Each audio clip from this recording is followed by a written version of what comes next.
After millennials of revolving around Mars, a massive asteroid called Pi is advancing toward Earth and will crash in 8 years, which could wipe out humanity. As the world panics, the UN discusses the situation and allows China to form the Project United Nations Moon Shield or UNMS. The plan is to make a huge base on the moon, build a supernuclear weapon called cosmic striking hammers, use this weapon to destroy Pi, and use the moon's orbit as a shield to save Earth from the resulting debris. UA applies to go to the moon and the interviewer isn't impressed by him describing himself as a middleman and average. Instead of an engineering position, he's offered maintenance. Desperate to go, UA accepts and soon he's flying to the moon with a whole crew of astronauts. 8 years of hard work pass and the team finally launches the superweapon, which they happily celebrate. However, UA's attention is on Langsing, the base commander who he has a crush on. In his free time, he practices how he could confess his feelings, and he's always there at the door whenever she comes back. However, Langsing doesn't even know who he is. Sometime later, UA stays in his room listening to music while trying to write a good confession letter. Meanwhile, Langsing receives terrible news. A solar storm has caused one of the missiles to go off course and some asteroid debris has escaped the lunar orbit. In 27 minutes, those asteroid fragments will destroy the base. Langsing immediately raises the alarm and orders everyone to evacuate. But since UA has his headphones on, he doesn't hear any of this and stays in his room. All the astronauts rush to get in the evacuation rockets and finally abandon the moon. It isn't until UA looks through the window that he learns about this. He immediately gets on a car and drives as fast as he can, noticing that all the rockets have left except for one. UA starts going faster as he tries using the radio, however the debris is too close and it gets in the way of the communications system.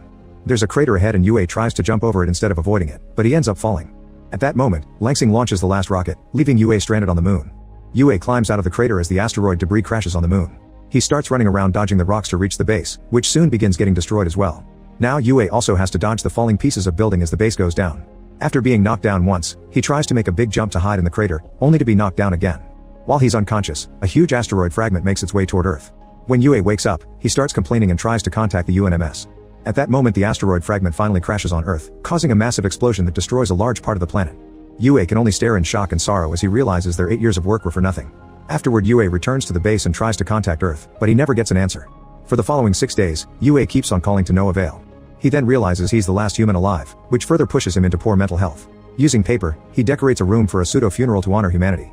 The base still has food to feed 300 people and will last him a lifetime, so UA decides he'll do what he's always wanted to do. First he tries to get into Langsing's room, but he can't guess the right password. Next he grabs a board and slides around the moon just for fun. As days pass, UA keeps on trying passwords to the point of insanity.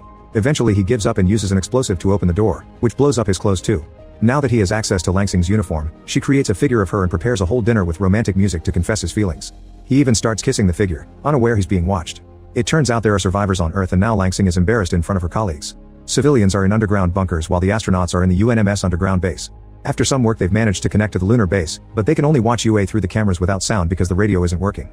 Because right now Earth is lacking resources, it'll take them 2 years to fix the communication system and even more to rescue him. The UNMS chairman decides they can use this for good and shares an update. The asteroid impact has fractured the planet's plates, which has been causing tsunamis that flooded 30% of Earth's land mass. Cities are covered in volcano ash and toxic gas, so soon there won't be any plants or animals left. In the underground bunkers, people try to keep plants in jars but it's hard to keep them alive without sunlight. Diseases and depression are spreading among the survivors, who only get the most basic meals to survive. Some people are even losing their hair. The chairman thinks they should start live streaming UA's life in the lunar base so survivors can get a glimmer of hope in these dire times. Since they don't have sound, they decide to hire a voice actor that can dub UA's voice to make him look heroic. Langsing makes an announcement through the speakers to let all the survivors know that they've found a man on the moon and that the stream will start in 30 days. Some people don't believe it and suspiciously disappear. A few weeks later, UA is in a deep depressive state and decides to self-delete. He makes his way to the warehouse to get some medicine for the job and finds an open food package in the corridor that he didn't drop. UA opens the warehouse door and is shocked to see a beautiful figure lying down. Thinking it's a woman, UA starts flirting as he comes closer, only to discover it's actually a kangaroo left behind by the research division. At the same time, Langsing starts the live stream so the first thing everyone on Earth sees on the screen is King Kong-Roo. The voice actor they hired yells what a fantastic day, making it look like the kangaroo talked. To apologize for his mistake, the actor tries to play his flute, but that only gets him beaten up. Thankfully the survivors assume the audio is delayed and don't think the kangaroo is actually talking, so Langsing decides they'll make the voice actor narrate instead. On the lunar base, UA reads the research regarding Kong, learning he's aggressive and gluttonous, which is why he's been raiding the pantry. He grabs a shovel and goes back into the warehouse to get the medicine. When Kong appears behind him, UA waves the shovel only for it to break. Then Kong grabs the handle and bends it before beating UA up. Next UA dresses up as a female kangaroo and tries to keep Kong distracted, but when he's about to reach for the medicine, Kong brings him down and tries to do the naughty to him. This causes the mask to fall off and UA gets kicked off the warehouse. Moments later, Kong starts advancing into other parts of the base. Then UA appears with a Gatling gun that he just 3D printed and opens fire, shooting plastic balls at Kong as he chases him around the base. However, Kong suddenly turns around and starts chasing UA instead. As the voice actor plays his flute to make the scene epic, UA and Kong start fighting each other hand to paw. After lots of struggle, they knock each other down at the same time. The UNMS is worried about him and tries to contact him again. When Yue wakes up he hears some static on the radio. There are no words, but he cries because he sees this as a sign that there are survivors on Earth. What Yue and the UNMS don't know is that the static was caused by Kong's tail messing with the cables. Yue and Kong stare at Earth as they realize they may have a chance to go home, and they agree on a truce from now on, although Kong punches him anyway. Over 200 days have passed since the incident, and Yue never stops playing a message to try to contact Earth. He and Kong have found their routine, and Yue announces they've become a family. Since it's obvious that Earth won't be coming for them, Yue decides to modify the spacecraft left by the old Apollo 18 mission, hoping he can fly home on his own means. While people in the UNMS discuss if they can use this to help him too, Kong and Yue leave on the car and quickly find the Apollo. Yue runs a test and confirms it'll work after some fixing. The Apollo is brought back to the base, and people on Earth watch Yue work hard on repairing it for multiple days. The UNMS is quite impressed, so they check their profile, realizing he's actually an engineer that somehow ended up in maintenance. Eventually Yue notices that Apollo can only carry 22 pounds, and Kong alone weighs more than that. Feeling like he has no choice, Yue takes Kong for a ride and abandons him in the middle of the moon. However, Kong chases him and quickly gets back on the car. When they return, Yue starts researching a more powerful propulsion system and discovers that the prototype of the superweapon is still stored in the previous base. Kong and Yue leave on the car with a bunch of supplies and only stop traveling at night because the vehicle requires solar power. It'll take them weeks to reach the old base because it's on the other side of the moon, and people on Earth worry that Yue may not make it since the sun only shines on the moon for 14 days per lunar cycle. Soon the UNMS realizes Yue has been driving in the opposite direction to chase the sunlight. The trip will take longer, but he won't get stuck. Now Yue has 41 days to get to the base and can only sleep 4 hours per day. The first few days Yue and Kong keep each other entertained, but eventually the trip begins taking a toll on their mental health. One day Yue wakes up to find Kong driving and talking, but this is just a dream. After accidentally driving into a crate, the duo finally makes it to the old base. Soon Yue finds the warhead and carefully brings it down. Kong suddenly starts pressing a button repeatedly and Yue panics, but thankfully it's just the inspection program. While they're getting ready to go back, an angry Yue locks Kong up in the trunk to keep him away from trouble. Afterward he starts driving to the base, playing music as a distraction. This stops him from hearing the trunk accidentally getting separated from the car. Hundreds of miles later Yue finally notices the missing trunk, but going back for Kong would mean missing the sunlight. At first Yue drives away, but eventually the guilt is too much and he goes back to save Kong. As everyone on Earth celebrate this decision, a happy Kong licks Yue to thank him. In the UNMS, Langsing orders the entire team to find a way to contact an old lunar dog that was left behind by another mission, which hopefully could help Yue.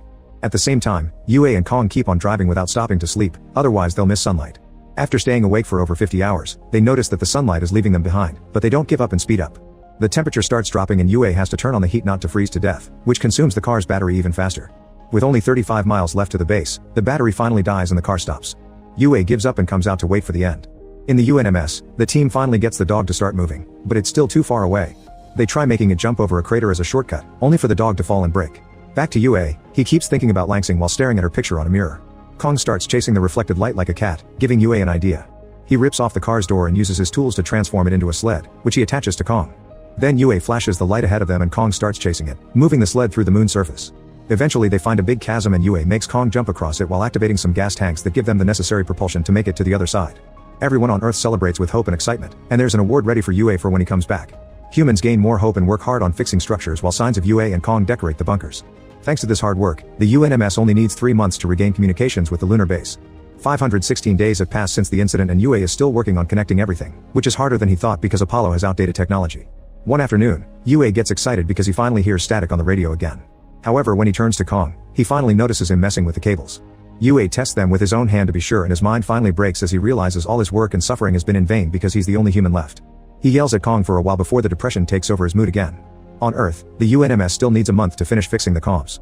Refusing to give up, Langsing uses the speaker system to talk to all the people in the bunkers. He admits Yue isn't a hero, he's an average man they left behind by mistake. But he's been working hard to be a hero for a whole year, so he deserves people to support him in return. Langsing asks the survivors to turn on their flashlights and shine them towards the moon to tell Yue he isn't alone. At that moment Yue opens his helmet, and he's starting to lose oxygen. However, humanity comes together with flashlights and even lighthouses, lighting up the Earth to prove they're alive. A shocked Yue falls to his knees in tears. Finally, by day 613, the UNMS fixes communications and Yue gets to see a human face again. After the initial celebration, Yue spends his days talking to the team, who has found the Apollo blueprints and guides him on how to connect the old technology with the new. Now Yue gets to see Langsing every day, and he thinks they're becoming friends. One night after they're finally done with the repairs, Yue tells Langsing that he initially turned down the maintenance position and left the interview. On his way out, he saw Langsing and her smile made him change his mind. Moved by this confession, Langsing makes one of her own. When she was evacuating, she did see Yue on the crater, but she left anyway because rescuing him would have killed them all. She also admits she'd do it again. Meanwhile, something in space is approaching Earth. The next day, Yue and Nog finally board the Apollo and get to leave the moon. There's some turbulence at first, but soon they make it to orbit and everyone on Earth celebrates. In just a few hours, the Apollo safely reaches the lunar station and Yue and Kong go looking for the escape pods. Unfortunately on Earth, they receive terrible news. Another large piece of the asteroid that has been floating around the moon has been pushed out of orbit by the rest of the debris and is now coming towards Earth. They've named it Pi Plus and it will destroy what's left of humanity. The team realizes that the only one who can save them is UA, who would have to pilot the warhead toward the asteroid with high chances of dying in the process. Volunteering to do the talking, Langsing contacts UA while live streaming the conversation. However, UA already heard everything because they left a mic on and he's ready to do it because he wants to protect Langsing and humanity. While survivors are told to hide in the bunkers, UA cries as he shares an emotional goodbye with Kong before sending him back to Earth on an escape pod. Afterward, UA takes off in Apollo and discovers there's a field of meteorites on the way. UA concentrates on piloting to dodge them as the Apollo gains speed, but unfortunately the ship gets hit anyway and begins spinning out of control with a broken thruster. UA doesn't know what to do, but luckily Langsing has a plan. He must open the door so the depressurization can compensate for the rotation momentum. Sadly, the door is jammed, so UA starts kicking the hatch until it opens. This effectively makes the Apollo stop. At that moment, UA sees the ship's engine floating away, meaning the Apollo doesn't have power. He has no choice but to move the warhead manually, but before leaving, UA tells Langsing he doesn't blame her for leaving him behind and asks her to livestream his last moment. Then UA leaves the ship and gets the warhead ready while offering a heartfelt speech as his goodbye to humanity. Everyone on Earth cries as UA uses his jetpack to guide the warhead toward the asteroid. While Kong's pod lands in the ocean, UA sings during his last minutes. The pressure of the asteroid destroys his suit, yet UA doesn't give up, and once he's close enough, he asks a crying Langsing to activate the explosive. A huge explosion destroys the asteroid and all the survivors come out of their bunkers to watch the meteorite shower that symbolizes they're safe but also that UA is dead. Over 10 years pass and humanity has been working hard on rebuilding Earth to make it beautiful again. There's still much more to do, but at least now they can be outside in the fresh air. The chairman has retired, and Kong has a statue in his honor. He also lives with other kangaroos in a reserve. Meanwhile, Langsing flies with a new group of astronauts to the moon to clean up the old base. There she imagines that UA is by her side watching the remains of Pi Plus forming a planetary ring around Earth. Make sure to subscribe and turn on notifications so you can watch more videos like this. Thanks for watching.